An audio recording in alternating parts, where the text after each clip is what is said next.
I would like to begin by thanking Gary Rodemeyer and WHAS, as well as Cheryl Williams and LG&E KU for honoring me with this award and for their continued dedication to shining a spotlight on the positive things happening in education today. I would like to thank Dr. Beatty for being here today and representing our JCPS district. I am overwhelmed by the kind words from Ms. Patton, Nevaeh, and Mrs. Coslow. Thank you all for the time and preparation that went into making this day special for me. In preparation for this speech, and mainly because I was nervous and am nervous, I watched several YouTube videos of former Excel winners giving their speeches. Most of these teachers shared their stories about how much they loved school growing up and how they always knew that they wanted to become a teacher. My story is much different from theirs. I wasn't exactly a model student. In fact, I was a student that you could often find out in the hallway for disrupting my class. You see, I was diagnosed with dyslexia and struggled to learn how to read like the other students in my class. I thought that if I could pull everyone's attention towards my jokes and distracting behaviors, then maybe they wouldn't notice that I was different. I can remember graduating high school and thinking, I will never step foot in another school again. But then I realized that all of my best friends were going to college. And if there's one motivator for a class clown, it's their friends. So I decided to give college a try. It was in college that I realized my true potential, mainly because if you didn't do well in college, they didn't put you in the hallway, they sent you home. I loved college and realized that if I wanted to stay, I had to stop labeling myself as learning disabled and to start embracing my learning differences. I was on the path to becoming a television sports director like my father when I took a summer job teaching nature at a 4-H camp. It was here that my passion for teaching began to grow. And no matter how much I tried to fight the idea of a lifelong career that would lead me back into a school, by the second summer I was hooked. I changed my major, graduated with an elementary education degree, and became a kindergarten teacher. Here I was, a new teacher in the first year of my new career. I was being observed for the first time by my principal, and I was terrified. The stress of being observed for the first time caused all of my self-doubt that I carried with me during my childhood to come flooding back. During my observation, I was teaching my students how to draw a lowercase letter A. My nerves got the best of me, and I panicked. I suddenly couldn't remember which side of the circle to draw the stick of the letter A. I stood there silent, with my back turned to my class and my principal for what seemed like an eternity. Finally, my brain snapped to, and I remembered that there was an alphabet chart right above my head. I quickly glanced up and found the answer my nervous brain prevented me from formulating. That night, I called home in tears. I told my parents.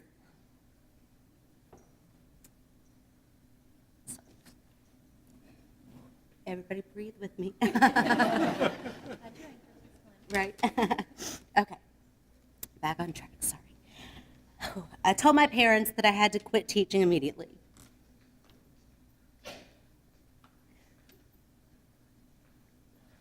I told them that I was going to teach these children the wrong answers and that I couldn't live with that. So sorry. This is because of you. You told me not to cry. Okay. I'm sorry. And I couldn't live with that. But in a manner of words, my parents reminded me that, first of all, I'm not a quitter. And then they asked me if I could recognize the students in my class that struggled to learn in the same ways that I did. And I could. I know, right? Just get on with it, Miss Clem. And so they told me to turn around and admit when I didn't know the answer, to let those students know that they were not alone, that they were all human, just like me, that it is okay to acknowledge your mistakes and challenges, and to embrace them, not hide from them. This was my first lesson in becoming a good teacher, and this is the foundation I built my classroom on. I was open with all of my students about my struggles, and in doing so, I modeled that hard work and dedication are the true building blocks to success. I share this story with my students and with you because I believe it is often in our most vulnerable moments that we become our true selves. And so I would like to share with you that when I learned I was an Excel Award nominee, I took pause. Am I a good enough teacher to receive this award? What if I mess up? What if I make mistakes?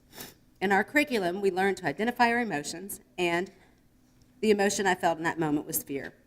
Once I realized it was fear holding me back from accepting this amazing award, I was able to calm myself, to breathe, until I found my answer, which I will admit did not come until a few days ago. The answer is yes. Yes, I'm going to make mistakes. And yes, I am good enough to receive this award.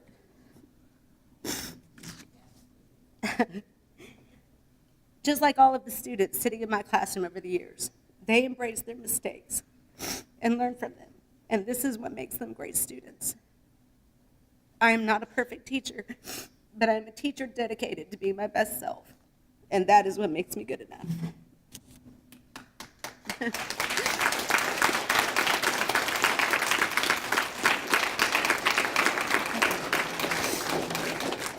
Thank you for that. Okay. It is often said that it takes a village to raise a child. I believe it also takes a village to make a good teacher. I would not be standing up here without the village of amazing people who have shaped and molded me into the teacher that I am today. It started with my family that I was raised in. My parents taught us that kindness, compassion for others, and helping those in need are the pillars of a good person.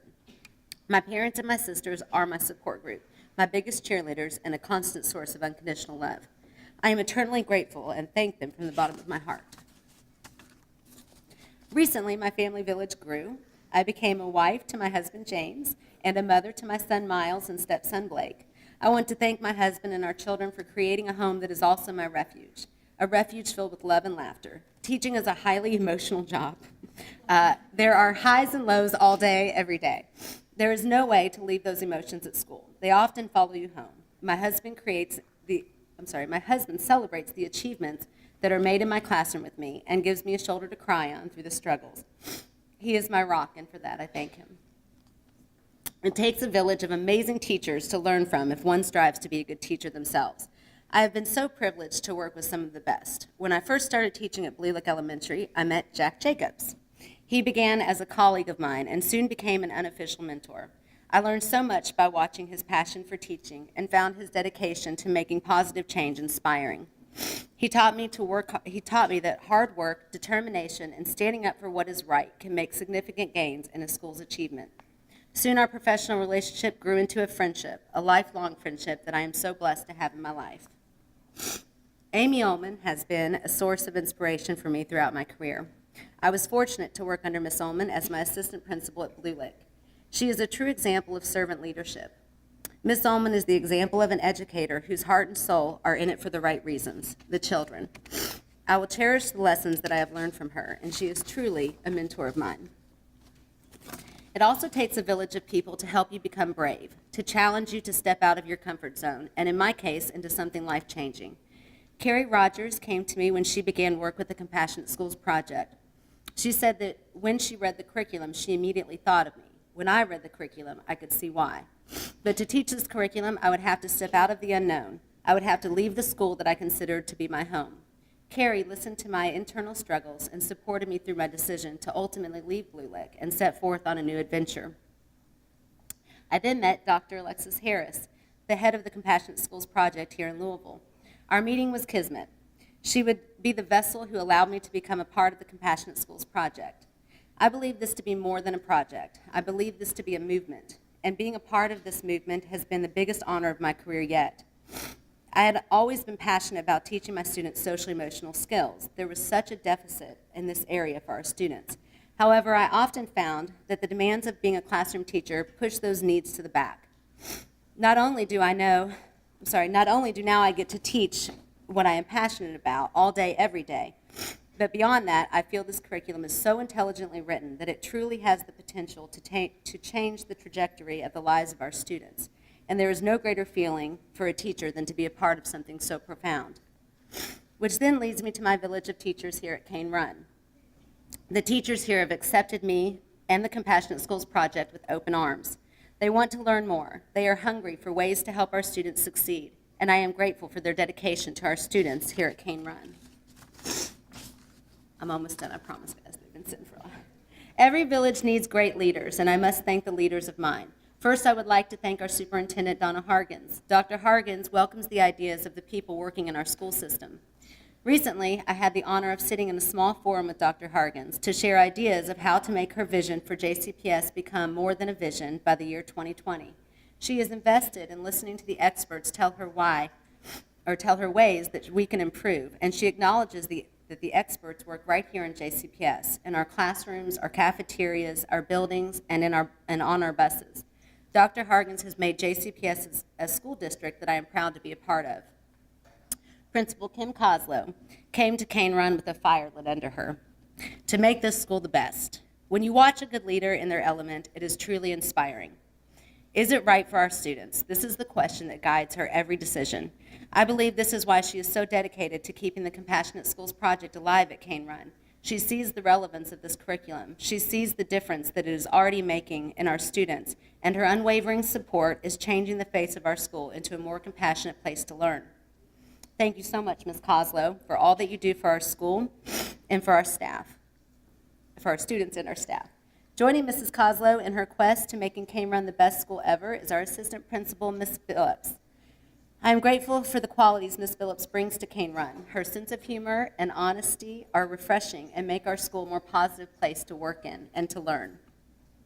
And last but certainly not, and I'm going to try really hard not to cry this part, and last but certainly not least are my students. You all are the reason for my village. You are the reason I get to do what I love every day. There goes that. I tried. Okay. Oh. Although I am supposed to be the one teaching you all about empathy and compassion, you've taught me more about these subjects than you'll ever know. There is not a day that goes by that I don't see glaring moments of compassion shining through you. And yes, we do have challenges here at Cane Run, but as my parents taught me, that is okay. It is in those challenging moments that we will grow. We will all learn together to become more loving towards each other, to be empathetic towards our fellow peers, and ultimately make this world a more compassionate one to live in. I often tell you all that the work we do in our class isn't always easy, and it's not, but it's important work. You all are our future. You are already shaping this world into a more mindful and compassionate one. I want to thank each and every one of you for the relationships we've built, for stretching me as a teacher, and for showing me new things every day. So as you can see, my village is made up of many, and there are so many that I didn't have time to thank.